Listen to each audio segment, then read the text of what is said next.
Hi there, my name is Nick Christensen, and this is my global response presentation of South Korea during the COVID-19 pandemic.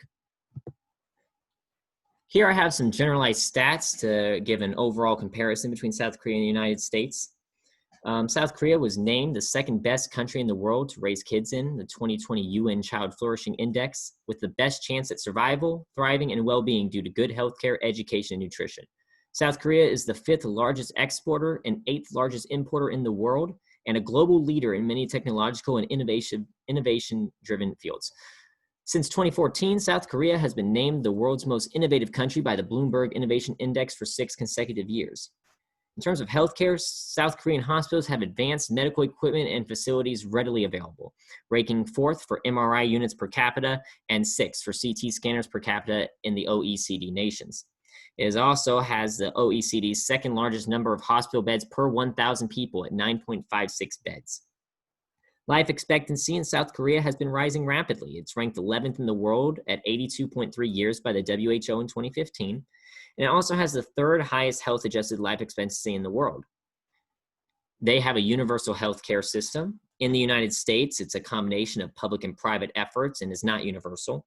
In 2017, 12.2% of the population of the United States did not carry health insurance. The subject of uninsured and underinsured Americans is a major political issue in the United States. The United States has a life expectancy of 78.6 years at birth in 2017, which was the third consecutive year of decline in life expectancy following decades of continuous increase. Life expectancy was highest among Asians and Hispanics and lowest among Blacks in the United States.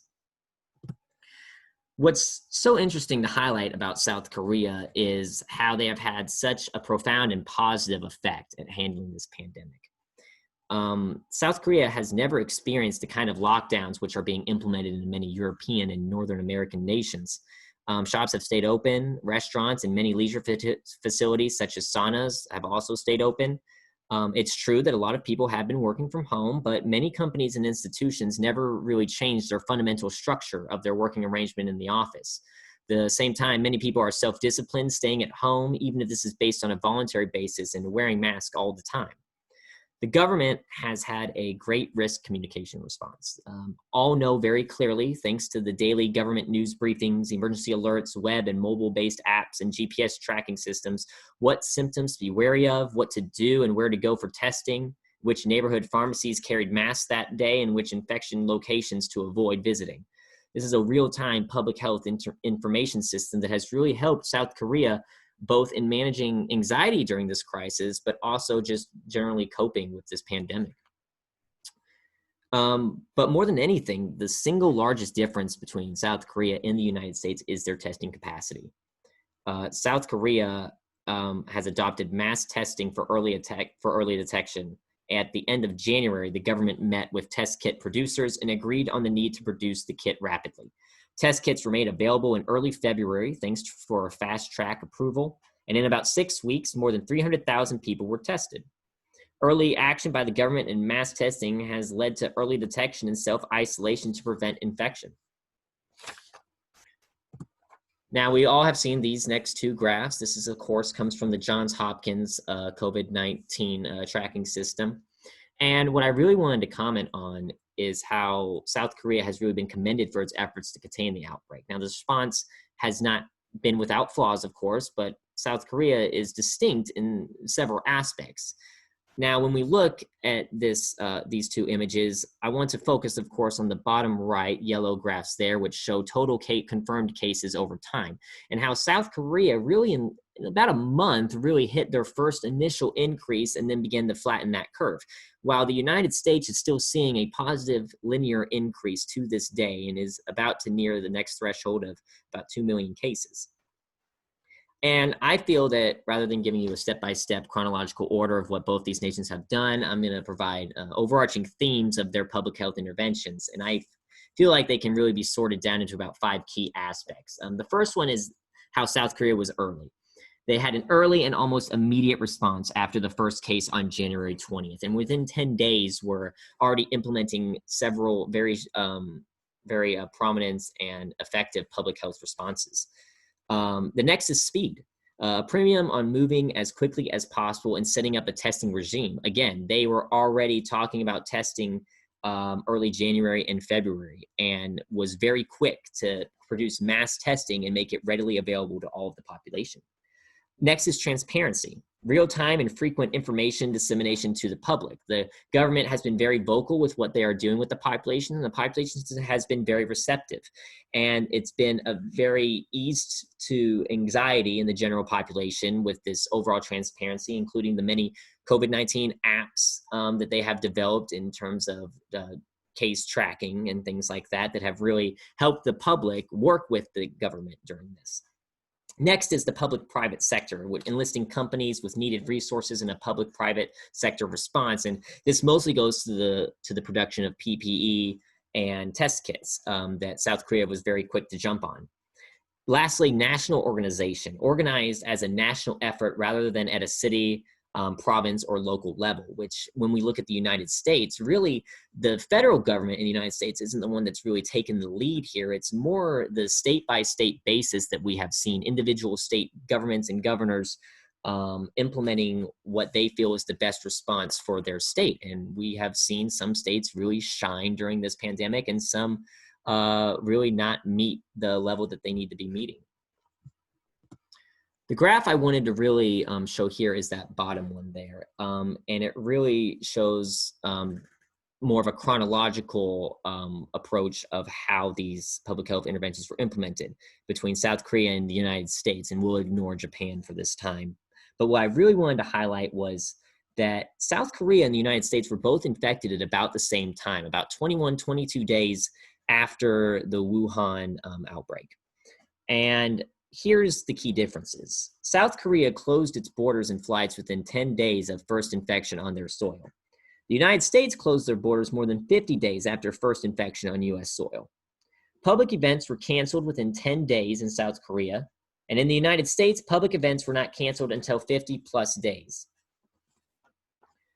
Now, in South Korea, as I mentioned before, they developed a lot of apps and tracking mechanisms that they have developed over past outbreaks within their nation. This plays a decisive role in accurately identifying people and swiftly locating their contacts.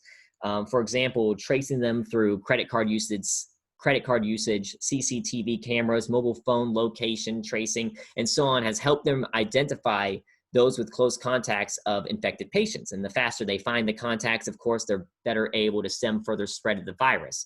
This has had a little bit of backlash in terms of privacy concerns, but it has been very effective.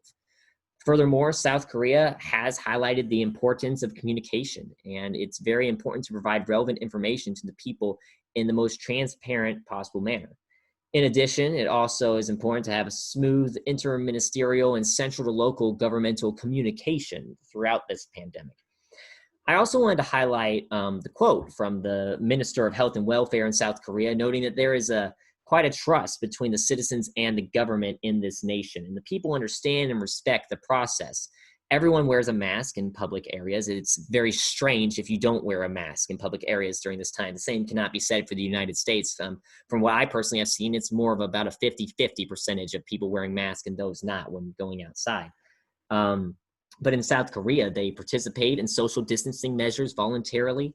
And this is all really part of the reason South Korea hasn't had to see a government-mandated lockdown, because the people are smart and they understand how these things work. And there has been a lot of risk communication that has eased anxiety and promoted transparency. And really, the population is working with the government all on the same team. There's not really a lot of backlash. In the United States, we really have seen the following, though. And it's a very interesting phenomenon. We have seen more civilian unrest and protests against public health interventions here in the United States than anywhere else in the world. Why is it that we have more or less a front between those trying to protect our healthcare system and those and the general population? Why is it in the United States that COVID-19 is more or less a political stance and platform rather than a human issue? I think it's just something that is very unique to our nation, and it's something to think about. And largely, it really goes back to economics. Both South Korea and the United States have felt the economic impact of this pandemic. No country really has not. The Minister of Health and Welfare in South Korea has noted the economic pressure. Just like epidemic prevention is part of our life, so are socioeconomic activities. And we need economic activities to ensure a sustainable anti-epidemic response. I perceive the need and feel the pressure for normalization of economic activities. And the same can be said for the United States. It's also important to examine how certain populations have been affected by this pandemic. In South Korea, largely the most vulnerable populations are those who are clinically vulnerable to this infection. Older populations, patients in long-term healthcare institutions have been hit the hardest by this virus. Long-term care institutions in South Korea have a smaller number of health personnel per patient by law. In addition, the self-employed, temporary workers or employees in small businesses and vulnerable industry cannot work from home and are at a higher risk, as was the case of about 100 infection cases in a call center in the capital city of South Korea. The COVID-19 epidemic also really struck the poor and elderly living alone and children with families who were supported by the welfare program. Social distancing can sometimes lead to feelings of isolation for them and promote negative mental health. These vulnerable groups are likely to experience more mental stress, which can have long-term negative impact on health. The government in South Korea has proposed the exemption or discount of NHI contribution for these vulnerable population. The government has also currently proposing a plan to implement rescue income support, vouchers, and rescue loan programs for these vulnerable populations as well. And in the United States, we are also seeing disproportionate outcomes, but more so by race in our nation. Black and Hispanic populations are more at risk for the effects of the pandemic in the United States, especially in very urban environments such as Los Angeles or New York. And over the past few weeks, we really have seen a lot of these issues being brought to light based on, social determinants of health circumstances such as jobs, location of where you live, type of healthcare you have, and access to said healthcare, and how the economic impact of this pandemic has been different for many populations. In terms of our course themes throughout this course, with our social determinants of health, I think it's important to highlight some cultural and societal aspects that are more norms in South Korea compared to that of the United States. First, South Korea and the population within are not unfamiliar with outbreaks. This pandemic has tested their system, but overall they are very familiar with how to react to outbreaks, including how fast to react, what measures need to be taken, and how the public responds to many of these measures. The public and general population are also well aware of these protocols and experience during an outbreak. South Korea has seen many outbreaks compared to that of the United States. And most recently was the 2015 Middle East Respiratory Syndrome or MERS outbreak. And it taught them a lot about how civilians and government need to deal with each other, along with the development of many new infection tracking technologies and overall experience. But it also has promoted, as I mentioned, that trust between the government and the overall population. Similarly, the society of many Asian nations, including that of South Korea, is that of a very collectivist nature. In other words, people do good for that of the society, and really everyone's on the same team working together for a common goal.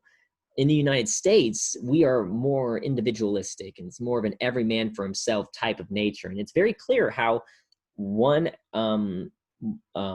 population would be more open to voluntarily participating in social distancing protocols. South Koreans' lifestyles are more disciplined when it comes to hygiene standards, and overall are far more receptive to public health interventions such as wearing a mask or social distancing. It's very common for people to wear masks in these nations, and it is not in the United States. It's very foreign to us. Of course, both these nations, there are workplace environmental risks attributed to the social determinants of health, such as being a first responder, a nurse in a hospital, or a physician. Similarly, living in an urban, high-density area will have a greater probability of you being exposed to a virus.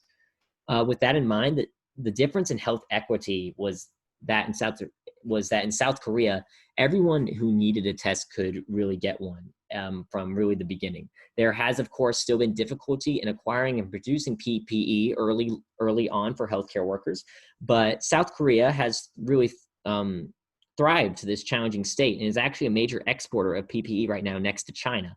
And it has been a very good economic boom for them since the initial downturn at the beginning of this pandemic. The same cannot be said for the United States, we are still seeing difficulty in providing adequate PPE for healthcare workers. South Korea is a type of nation that really respects and ensures the individual freedom of the people as much as possible. So they relied on people's voluntary cooperation based on their trust in the public anti-epidemic authorities. And I think this really speaks to how well they have handled such a high standard of health equity. The United States is still struggling to provide certain populations with what they need to get through this outbreak, and it still has a ways to go to reach a good standard of health equity. Of course, there are still economic concerns. Finding a midpoint between economic activities and containing an epidemic outbreak is a delicate balancing act. And the Minister of Health and Welfare in South Korea has noted that given the nature of COVID-19, it will be next to impossible to wipe it out without the development of a vaccine. The key is whether we are able to keep COVID-19 cases within our medical system's capacity to treat patients. In Korea, we set strict standards and regularly evaluate how patient numbers match our medical capacity, allowing us balance the two pressing needs of public health and economy. Regardless, South Korea will be a model to follow for future outbreaks during this pandemic, and I hope that the United States will also learn from this pandemic and that we will see positive change to our healthcare system for the better. These are my works cited, and I hope you enjoyed my presentation.